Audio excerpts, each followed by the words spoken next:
The night Matt's wife told him his kisses made her feel pitiful, something snapped. But instead of yelling, he smiled and started plotting. What followed wasn't rage or betrayal, but a masterclass in emotional revenge that left her reeling and the audience cheering. Matt always thought that silence in a relationship meant peace.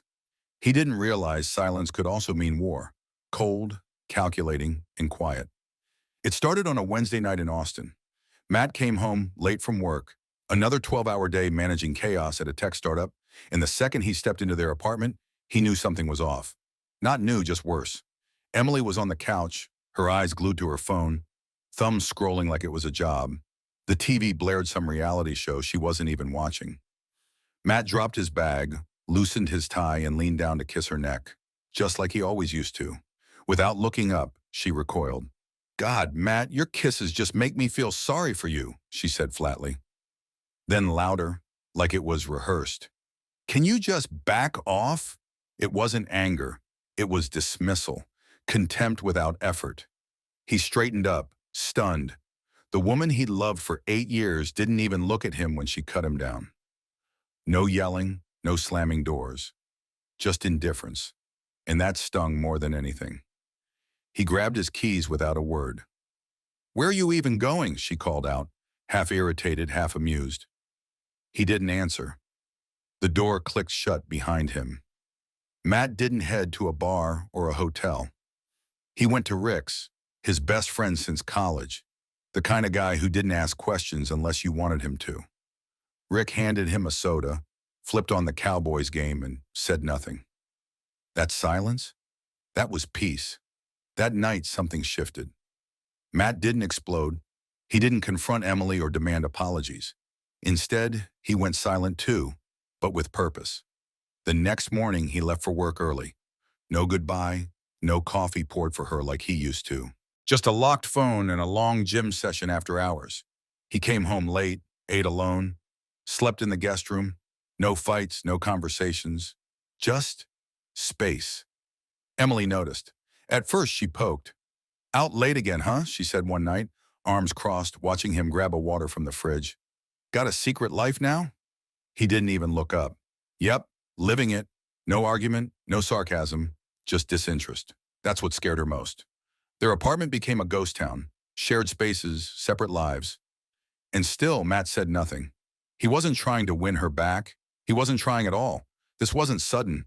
The unraveling had started long before that night. Emily had changed. Her boutique business took off, and suddenly her phone became more important than any real person. Matt worked overtime to support her dreams. But instead of gratitude, he got eye rolls, condescending remarks, and public mockery. At a barbecue with coworkers, Emily once laughed at a dumb beer joke and followed it up with, "Matt's not big on fun. He's more of a workaholic." Matt smiled politely and responded, "Someone's got to fund your shoe addiction, babe." Everyone laughed. But later that night, Rick called it out. "She's testing you, man," he said, "pushing to see what you'll take. You keep letting it slide. You're teaching her it's okay." Matt didn't need more advice. He needed a new strategy. He stopped reacting, stopped chasing, stopped apologizing for being himself. And with every calm, quiet move, the power balance began to shift. Emily didn't see it coming. She was used to having the upper hand, used to the husband who bent over backward. But now, he was too busy living. They used to binge-watch shows together. Now Matt watched game highlights at Rick's bar. They used to share weekend plans. Now Matt went hiking with coworkers or stayed out past midnight without explanation. And when Emily took jabs in public, Matt hit back, not with insults, but with precision. At a boutique mixer, she laughed and told her friends, "Matt's probably boring Nate to death with his work talk." Matt raised an eyebrow and replied, "Funny. I thought you liked me predictable. Or did you just mean I'm only useful for paying the bills?" Laughter, awkward silence. Emily's fake smile cracked for a split second. This was Matt's new playbook. Polite, strategic detachment. No shouting matches, no pleading. Just ice-cold clarity. And Emily? She was rattled. She'd wanted control. Instead, she got ignored. Matt wasn't bitter. He wasn't plotting revenge. Not in the traditional sense. He just stopped playing the role of emotional punching bag. He stopped being the guy who tried to fix things with flowers or dinner dates. Instead, he focused on fixing himself. And that was the beginning. Not of their breakup, but of her unraveling. Because the moment she realized Matt was truly done trying was the moment she started losing her grip. Emily didn't break all at once. It happened in stages, like someone who kept tugging on a loose thread, thinking they were still in control. Matt had drawn a line, quietly but firmly. No more chasing, no more soft landings. And the more distant he became, the more chaotic she got. At first it was subtle. She'd lean against the kitchen counter when he got home, arms crossed, voice dripping sarcasm. Late again? You training for the Olympics now? Matt didn't look up. Nope, just enjoying not being home. Then he'd grab his water and disappear into the guest room. The more she provoked, the less he gave her. She'd throw verbal jabs. No reaction. Try guilt tripping. Nothing. Flirt with other men at social events. He'd smile, chat with their wives, and not spare Emily a glance. It wasn't indifference. It was discipline. She wanted a blowout, a screaming match, proof that he still cared enough to fight. Matt denied her that satisfaction. Emily had always known how to stir the pot. In public, she was charming, laughing loudly, telling dramatic stories, always the center of attention. But when Matt stopped orbiting her, she started slipping. Friends noticed, especially during group outings. At a dinner with her boutique circle, she tried to put him on blast. Matt's been staying out late a lot, she said with a performative chuckle. Maybe he's got a secret gym romance. Matt smiled and replied, maybe I'm just avoiding bad company. A few people laughed. A couple winced. Emily's expression froze for half a second before she forced another laugh. Back home, she confronted him. You made me look like a joke, she snapped. Matt kept his tone even. You handled that yourself. Emily didn't understand how to fight someone who didn't flinch. So she changed tactics, trying to reel him back in with passive charm. One night, Matt came home with takeout. Emily was on the couch and perked up when she saw the food. You didn't get me anything? She asked, pretending to sound playful. He sat at the kitchen counter. Didn't know we were talking again. She paused, stung by the cold tone. I was just asking about dinner. You made it clear I shouldn't hover, he replied, eyes on his phone. Just giving you what you wanted. That night, she slammed the bedroom door. Matt slept soundly in the guest room. It only escalated from there. At a small dinner party hosted by their friends Lena and Jason, Emily pushed the tension to a boiling point. 7 people sat around the table, wine glasses clinking, laughter bouncing off the walls. Matt was relaxed, trading banter about fantasy football, joking with Lena about her wild design clients. Emily sat across from him, quiet, until she wasn't. Matt's been so busy lately, she announced, her voice cutting through the laughter. Always out, never home. Guess he's got more important things than his wife. The table fell silent. Everyone looked at Matt. He set his glass down slowly. You said being around me made you feel sorry for me, he said calmly. I figured I'd do you a favor and stay out of the way. Jason jumped in to change the subject, but the damage was done. Emily's smile faltered. Her performance had backfired. Again. Later that night, Emily let it all out. You humiliated me in front of our friends, she yelled, following Matt into the hallway. You think you're so clever? Flirting with Sarah, laughing like you're single. I'm not flirting, Matt cut her off. I'm being treated like a human. You might not remember what that looks like. She froze for a second. Then the anger returned. You're acting like a stranger, like I don't even exist. Matt turned, calm as ever. You said my kisses were pitiful. You wanted space. I'm giving it to you. For the first time, she had nothing to say. Emily didn't know it yet, but the narrative had already flipped. People weren't whispering about Matt's distance. They were questioning her hostility. The jokes she made, the way she dismissed him. It wasn't funny anymore. It was cruel, transparent. The shift was subtle but real.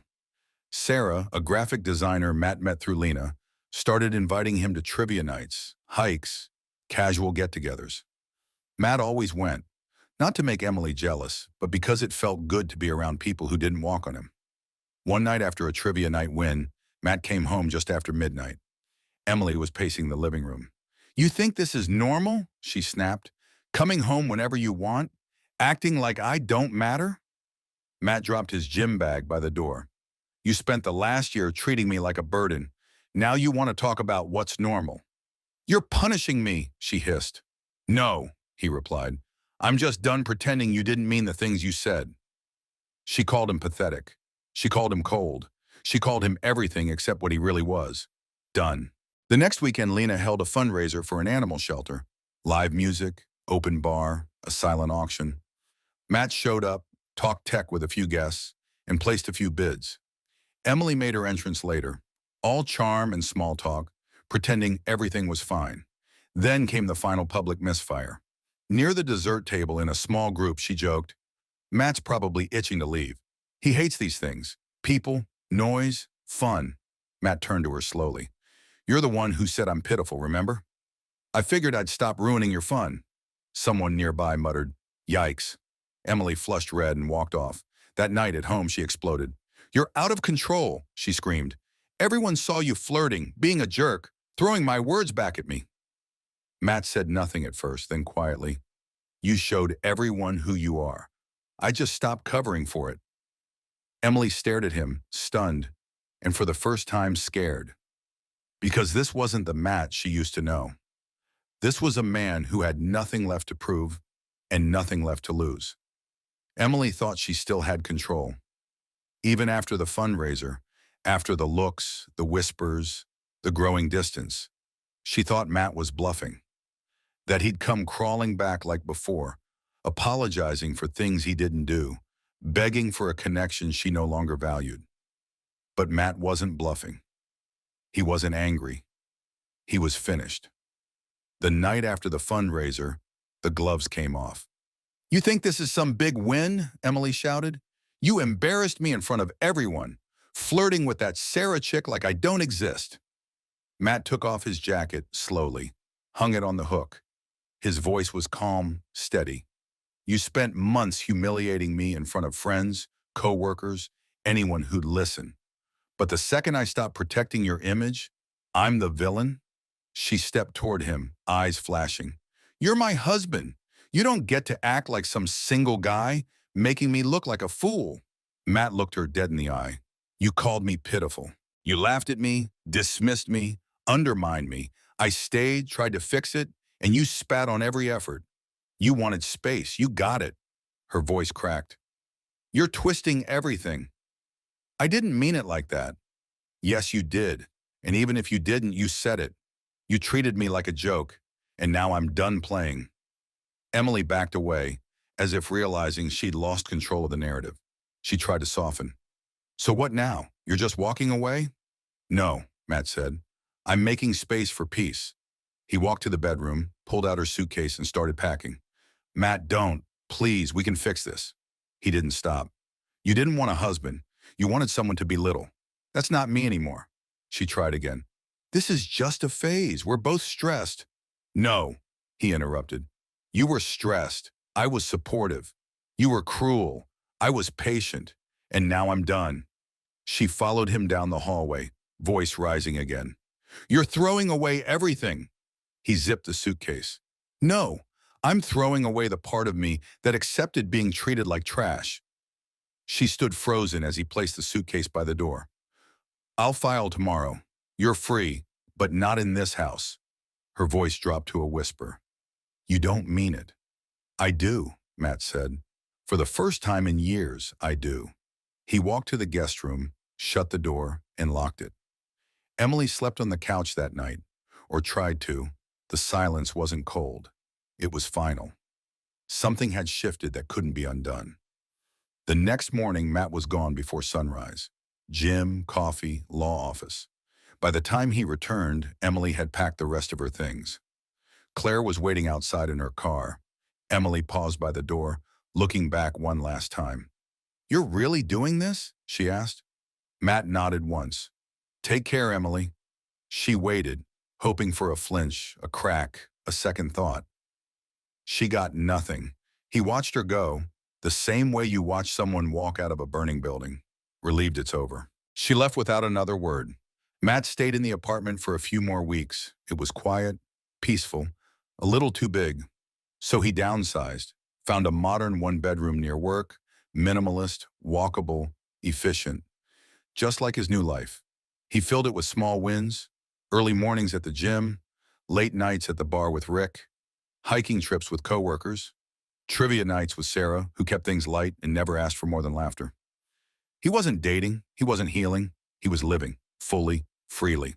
A month later, Emily texted, "Can we talk? I miss you." He read it twice, then replied, "Nothing to talk about. Take care," and blocked her number. No drama, no anger, just clarity. It was the first real closure he'd ever had. The hardest part wasn't letting Emily go. It was realizing how long he'd been holding on to someone who let go of him a long time ago. After the divorce papers were filed, everything moved fast. Emily left the apartment the next day with a few boxes and her pride barely intact. Claire helped load her things, keeping her eyes low, like she didn't want to pick a side. But Matt knew most people already had. He didn't try to stop her. He didn't ask for one last conversation. No closure speech, no dramatic farewell. She looked at him before getting into the car, like she was expecting something. A pause, a regret, a crack in his resolve. She got nothing. Just Matt standing in the doorway, arms crossed, eyes calm. That silence, it said everything. Once she was gone, it was like a weight lifted. The apartment felt bigger, quieter, easier to breathe in. But it also held too many memories, too many ghosts. So Matt moved, not to escape, but to start over. The new place wasn't fancy, just functional. One bedroom downtown Austin, walking distance to his job and Rick's bar. He kept things simple. A couch, a TV, a fridge full of leftovers and sodas. It wasn't about rebuilding yet. It was about detoxing. Every routine became intentional. Morning workouts, focused workdays, dinners with people who respected him. He said yes to invitations he used to turn down, concerts, group hikes, trivia nights. The silence in his home was no longer punishment. It was peace. Emily tried once, just once, to reach back in. "Can we talk? I miss you." Matt didn't hesitate. "Nothing to talk about. Take care." Then he blocked her. No rage, no emotion, just closure on his terms. The weeks rolled by, and Matt found himself again. Or maybe found someone new, someone who didn't bend to stay likable, who didn't absorb disrespect like it was a tax for love. He wasn't chasing happiness anymore. He was choosing it. Sarah became more of a regular in his life. Not a relationship, just an easy friendship with laughs, shared tacos, and a few too many jokes about Matt's ancient phone. She didn't pry, she didn't pressure. She just made life lighter. One Saturday morning, Matt was grabbing coffee before a team meeting when he heard a voice he hadn't heard in months. "Matt?" He looked up. Emily was standing by the counter, clutching a cup, her expression uncertain. "You look good," she said, voice soft. "Really good." He gave her a polite nod. "Thanks." There was a long pause. She stepped closer. "I messed up," she said. "I know that now. I didn't see what I had. I said things I didn't mean." Matt kept his tone even. "No, you meant them. You just didn't think I'd ever stop listening." Her eyes pleaded. "Can't we talk?" "We are," he said, grabbing his coffee. "And we're done." He started walking toward the door. She tried one last time. "I miss us." He turned briefly. "You don't miss me, you miss control." And then he walked out. No second look. That moment wasn't loud. It wasn't emotional.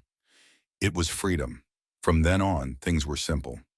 Matt led a major new project at work. The startup's numbers shot up, and so did his credibility. He wasn't just liked, he was respected. And not because he smiled through disrespect, but because he finally stopped doing that. He and Rick started hiking on weekends, planning a trip out west. Sarah kept showing up in his world. More invites, more inside jokes. They weren't dating, but the energy was there. And for the first time in years, Matt wasn't looking to fill a void. He was just full. There were no late-night texts, no drama, no more waiting for affection that never came.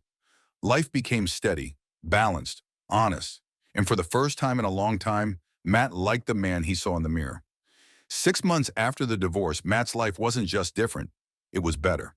Not because he found someone new, not because he won some imaginary battle, but because he finally chose himself over someone who never did. He didn't seek revenge. He didn't need to. His life was the revenge. Quiet, confident, steady. There were no games now, no walking on eggshells, no second-guessing his own worth. Every morning started with clarity. A run by the lake, a quiet breakfast, and work he actually enjoyed. His startup had given him more responsibility, and he led with a calm presence that people trusted. No more overcompensating, no more shrinking to stay agreeable. Evenings were filled with light moments, trivia at the bar, dinner with friends, the occasional hike, or just sitting in silence, alone, not lonely. And Sarah, she was still around. Their bond grew naturally. No pressure, no expectations, just mutual respect and laughter. Whether it turned into something more didn't matter. What mattered was that it wasn't built on fixing or proving anything. Then one evening, it all came full circle. Matt ran into Jason at a local brewery. They chatted about work, weekend plans, and then Jason lowered his voice. "Hey, just so you know, Emily's been talking, says she regrets how it all went down." Matt raised an eyebrow. "She can say whatever she wants. Doesn't mean I need to listen." Jason chuckled. "Honestly, man, everyone saw what she did. The way she talked to you, the digs, the shade. Nobody blamed you for walking." Matt nodded, sipping his drink. "I didn't walk away to prove a point. I walked away because I finally believed I deserved better." Jason clinked his glass. "And you got it." The moment wasn't about validation. It was about confirmation. For years, Matt had internalized every insult, every snide comment, thinking if he just worked harder, loved better, stayed calmer, she'd come around. But the truth? No one changes because you suffer more for them. The people who love you don't test how much pain you'll take. They protect you from it. Emily never learned that. She mistook loyalty for weakness. Thought silence meant surrender. Believed Matt would always be there no matter how far she pushed him away. But he didn't stay. He let go. And she watched from a distance as the man she took for granted became the man she could no longer reach. A few months later, Matt bumped into her again, briefly at a holiday market downtown. She gave him a half smile, trying to make it casual. "Still living the bachelor life?" she asked. Matt smiled, not cold, just clear. "Still living the peaceful one." She nodded slowly. "You really meant it, didn't you?" "I did," he said. "You just never believed I could." She looked away, regret flickering across her face. "I didn't know what I had." Matt gave a small nod. "Most people don't, until it's gone." Then he wished her well and walked away. No bitterness, no lingering hurt, just peace. That's the thing about quiet revenge. It doesn't scream, it doesn't destroy, and it doesn't look back. It just builds something better in silence. Matt didn't win because he destroyed Emily. He won because he saved himself. He rebuilt not with noise or spite, but with boundaries and consistency. He didn't need an apology. He didn't need closure from her.